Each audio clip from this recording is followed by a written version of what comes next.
Сәлеметсіздер ме, құрметті оқушылар? Бүгін бізде қазақ әдебиеті пәнінен 90-дық жиынтық бағалау.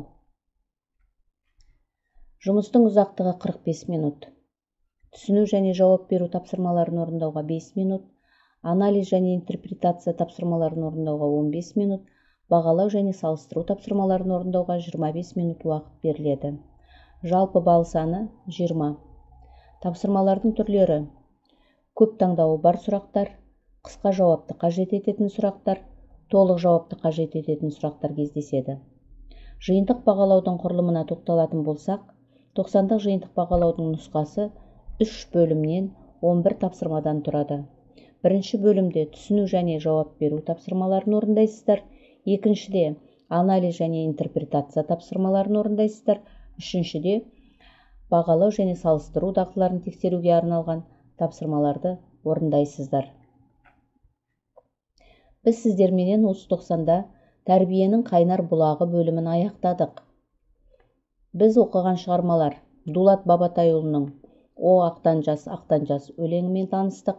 Ыбырай Алтынсариннің «Дүние қалай етсең табылады», Қыпшақ Сейітқұл, Атымтай Жомарт әңгімелерімен танысқан болатынбыз. 90-дық жиынтық бағалау тапсырмаларының сипаттамасы өздеріңіздің алтыларыңызда беріліп отырғандай,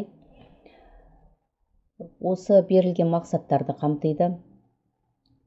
Әдеби шығарманың жанрына қарай фабуласы мен сюжеттік дамуын сипаттау, көркем шығармадағы кейіпкерлер портреті мен іс-әрекеті арқылы образдарын ашу, көркем шығармалардан шағын көлемді үзінділерді мәнерлеп оқу, жатқа айту.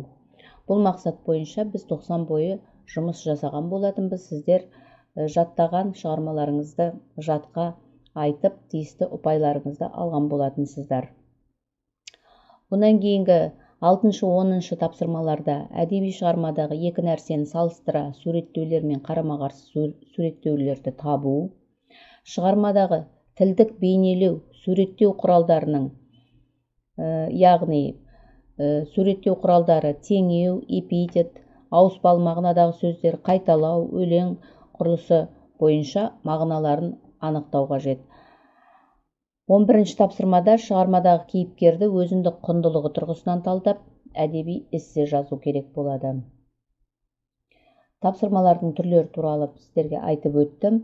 Одан кейінгі тапсырмалардың сипаттамалары: бірден бастап 5 тапсырманы қоса алғанда сіздер бұл жерде дұрыс нұсқаны анықтайсыздар, яғни бұл тест тапсырмалары. 6-10 тапсырмаларда сіздер өздеріңіз оқыған шығармалардың негізінде берілген сұрақтарға жауап бересіздер. Жауаптарыңызды 3-4 сөйлеммен жеткізсеңіздер жеткілікті. Соңғы 11 тапсырмада берілген тақырыпқа 70-80 сөз көлемінде өз көзқарасыңызды дәлелдеп, жазба жұмысын жазасыздар. Бірінші тапсырма: «Дүние қалай етсең табылады» әңгімесінің негізгі идеясын анықтаңыз. Дұрыс нұсқаны белгілейсіздер. Екінші тапсырма: «Жетімдіктен өтерсің, шаң бермей әлі кетерсің». Осы берілген үзіндідегі асты сызылған сөз тіркесі қандай ұғымды білдіретінін анықтайсыздар. Дұрыс нұсқаны белгілейсіздер. Үшінші тапсырма: «Бадана көз тоғыз тұр, сауыт киер мекенсің» деген өлең жолдарындағы асты сызылған сөздерді қандай көркемдегіш құралға жатқызар едіңіздер. Дұрыс нұсқаны белгілейсіздер. Төртінші тапсырмада: «Көп жерлерді кезіп жүріп, ақырында Торғай төресіндегі Қабырға деген өзен судың бойына тоқтады». Осы үзіндінің қай шығармадан алынғанын анықтаңыз. Дұрыс нұсқаны белгілейсіздер. Бесінші тапсырмада: «Ісім нық, малыма күтімді болдым. Ақырында сол кісінің айтқаны келіп, мінекей, сол дүкеннің иесі болдым» деді. Үзінді әңгіменің қай бөлігіне жататынын анықтаңыз. Дұрыс нұсқаны белгілеңіздер. 6 тапсырма: «О ақтан жас өлеңінде жігіттің даңқын шығарып, оны мақсатына жеткізетін бір жол бар. Автор пікіріне қолдау білдіре отырып, өз ойыңызды 3-4 сөйлеммен жеткізіңіз. 7-ші тапсырма. Қайыршы Антонға бейтаныс кісінің ақылы қалай әсер еткенін тұжырымдап, өз пікіріңізді 3-4 сөйлеммен білдіріңіз. 8-ші тапсырмада автор өлеңді неліктен ақтан жасқа арнаған, өз ойыңызды 3-4 сөйлеммен білдіріңіз. 9-ші тапсырмада Қыпшақ Сейітқұл 30 үйлі тобыры мен жұрттың тегіс аттаныс барымтасы бар уақытта бұл 30 үй кедейді қалайынша байытып, халық қатарына қосамын деп ойға қалды. Сейітқұлдың бұл іс-әрекетіне баға беріп, бұл жерде де сіздер өз ойларыңызды 3-4 сөйлеммен жазуларыңыз қажет. 10-ші тапсырмада әдемі ат, асыл киім, асқан дәулетті өне бойы әдет етсең, көңілге жел кіргізеді деген Атымтай Жомарттың айтқан ойына да өздеріңіздің пікірлеріңізді білдіріп, 3-4 сөйлем жазуларыңыз қажет. Соңғы 11-ші тапсырмада егер мен Атымтай Жомарт болсам деген тақырып бойынша өз көзқарастарыңызды тұжырымдап, эссе жазуларыңыз қажет. Эссенің сөз саны 80-90 сөз. Міндетті түрде эссенің құрылымын сақтаңыздар. Яғни, кіріспе бөлім, негізгі бөлім және қорытынды бөлімді сақтап жазуларыңыз шарт. Құрметті оқушылар, 90-дық жиынтық бағалау жұмысын жазу барысында міндетті түрде мына дескрипторларға сүйеніңіздер. 1-5 тапсырмаларды қоса алғанда, сіздер бұл жерде тест сұрақтары, яғни дұрыс нұсқаны анықтауларыңыз қажет. Әрбір дұрыс анықтаған тапсырмаларыңызға 1 балдан аласыздар.